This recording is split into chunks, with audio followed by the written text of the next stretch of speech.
Saludos para la exposición del trabajo autónomo de la asignatura de Mediación Escolar y Resolución de Conflictos para la unidad número 2. El día de hoy vamos a hablar y explorar un tema esencial para la convivencia, la educación, la vida laboral y las relaciones humanas en general: los modelos de resolución alternativa de conflictos. Hoy los vamos a explicar de forma muy clara, sencilla y con ejemplos para que los podamos entender y aplicarlos de manera correcta. Empecemos con que los conflictos son parte natural de la vida. No siempre podemos evitarlos, pero sí podemos gestionar la forma en que los enfrentamos. Frente a los métodos tradicionales como juicios o sanciones, existen alternativas más colaborativas, rápidas, económicas y humanas, conocidas como los RAC o Resolución Alternativa de Conflictos. Hoy conoceremos los modelos más importantes, que son mediación, negociación, conciliación, arbitraje, facilitación, justicia restaurativa y los métodos híbridos. Empecemos con el proceso de negociación, el cual es el método más básico y natural que realizamos las personas.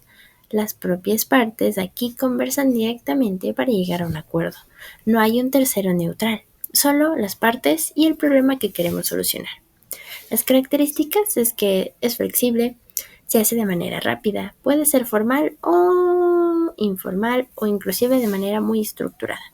Puede ser colaborativa o competitiva, pero idealmente trabajamos con una negociación colaborativa, donde no se busca ganar, sino resolver el problema de manera junta y equitativa para todos. El proceso típico es que las partes exponen sus intereses, se escuchan a las otras partes, se buscan los puntos en común, proponen opciones, llegan a un acuerdo que beneficia a ambos y se termina el proceso. En un ejemplo podemos decir cuando dos personas quieren organizar un evento en el mismo salón el mismo día. En lugar de entrar en un conflicto y acudir a un tercero, conversan, revisan los horarios, ajustan sus actividades y llegan a un acuerdo que permite que ambas actividades se puedan realizar.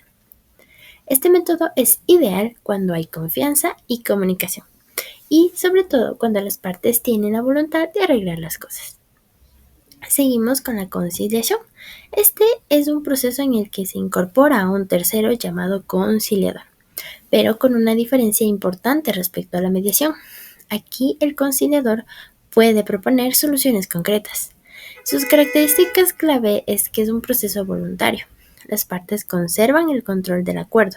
El conciliador orienta y sugiere alternativas. Es rápida y práctica. Cuando se usa, cuando se dan conflictos de vecindad, temas familiares, problemas laborales, disputas económicas de bajo impacto. En un ejemplo podemos decir cuando dos vecinos discuten por el volumen u horarios en el que se puede realizar fiestas o música a alto volumen.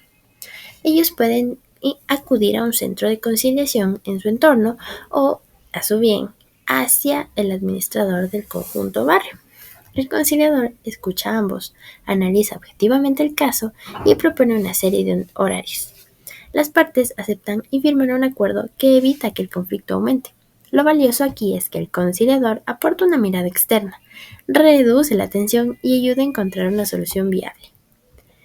Vamos con la mediación, que es uno de los modelos más utilizados, especialmente en contextos educativos y comunitarios. Aquí también participa un tercero, el mediador, pero este no propone soluciones. Su trabajo consiste en facilitar la comunicación. El rol del mediador será que ayuda a que las partes escuchen, facilitará el diálogo, gestionará las emociones, mantendrá la neutralidad y promoverá acuerdos creados por las mismas partes. Las etapas de la mediación generalmente es la apertura y las reglas, donde se explican cómo se va a llevar el proceso y las reglas que tendrán durante este. La exposición, donde cada parte hablará sin interrupciones, manifestando sus puntos de vista. Los intereses, donde se profundizará en las necesidades reales, no en sus posiciones, qué es lo que la persona necesita y por qué lo necesita. Las opciones, donde se generan posibles soluciones para terminar este conflicto, y el acuerdo que se va a redactar y se validará el compromiso al que ambas partes han llegado. En un ejemplo podemos decir que en un equipo de trabajo escolar dos estudiantes se sienten sobrecargados y creen que los demás no cumplen. El mediador ayudará a que cada persona exprese sus sentimientos y necesidades. Al final, se redistribuirán las tareas y establecerán formas de comunicación más claras. La mediación es transformadora porque enseña habilidades como la empatía y la escucha activa y la toma de decisiones compartidas. Seguimos ahora con el arbitraje. Este es un proceso mucho más formal. Aquí las partes acuerdan sostener el conflicto a un árbitro, quien actúa algo así como un juez privado. Las características de este proceso serán que el árbitro escucha las pruebas y los argumentos, emite una decisión final llamada laudo. Este laudo es de cumplimiento obligatorio para ambas partes. El proceso es rápido, confidencial y flexible. Se usa mucho en temas comerciales y contractuales. ¿Cuál es un ejemplo? Podemos decir que cuando dos empresas discuten sobre un contrato que una de ellas no cumplió, en vez de ir a juicio, lo cual puede tardar años y gastar mucho dinero en indemnizaciones y abogados, acuerdan acudir a un arbitraje. Aquí el árbitro revisa los documentos, escucha a ambas partes y emite una decisión final que se debe cumplir. Es un método muy usado porque combina rapidez y seriedad. La facilitación es ideal para grupos grandes o comunidades donde lo que se necesita es ordenar la comunicación y no necesariamente llegar a un acuerdo inmediato. ¿Cuál es su propósito? Pues mejorar la participación, organizar las ideas, evitar que el diálogo se vuelva caótico, construir decisiones colectivas. Aquí el facilitador guía el proceso de la palabra, sintetiza puntos y crea un clima seguro. En un ejemplo podemos decir que cuando una comunidad tiene opiniones diferentes sobre dónde construir el próximo parque infantil, gracias a la facilitación todos tienen la oportunidad de hablar, de expresarse, se escuchan sus propuestas, se analizan sus impactos y se llega a una decisión democrática. La facilitación pone en orden la situación sin imponer soluciones. La justicia restaurativa es uno de los modelos más profundos y humanos, donde su objetivo no es castigar, sino realmente reparar el daño y reconstruir las relaciones. Se utiliza en las escuelas, comunidades, centros juveniles o incluso en sistemas judiciales. Sus principios serán la responsabilidad, la reparación, la participación, la reintegración y la sanación emocional. Sus herramientas principales serán los círculos restaurativos, los encuentros víctima-ofensor, los paneles comunitarios, los acuerdos de compensación o reparación. Y un ejemplo, podemos decir que cuando un estudiante rompe intencionalmente una puerta o alguna otra objeto de la escuela, en el círculo restaurativo se escucha cómo esto afectó a sus compañeros, docentes y a la convivencia general. La persona reconoce su responsabilidad, ofrece disculpas sinceras y se compromete a reparar el daño físico y emocional.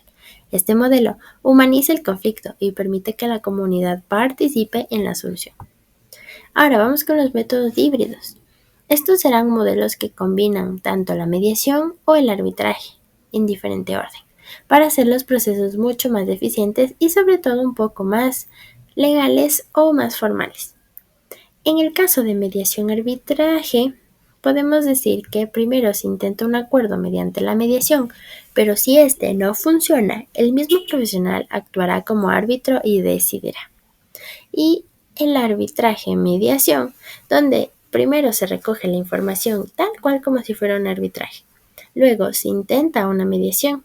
Si no se llega a un acuerdo, se usa la información inicial para que el mediador emita un laudo. ¿Cuáles son las ventajas? Pues que ahorra tiempo, evita múltiples procesos y es flexible. ¿Cuál es el desafío ético o este pequeño contra? Que va a requerir una absoluta neutralidad, porque el profesional cambiará de rol. La resolución alternativa de conflictos nos permite transformar desacuerdos en oportunidades para crecer, comunicarnos mejor y construir relaciones más sanas. Cada modelo aporta algo distinto, desde el diálogo y la conciliación hasta la reparación y la justicia restaurativa. Lo más importante es recordar que resolver un conflicto no significa ganar, sino encontrar una solución que mejore la convivencia y nos haga mejores personas. Muchísimas gracias por su atención.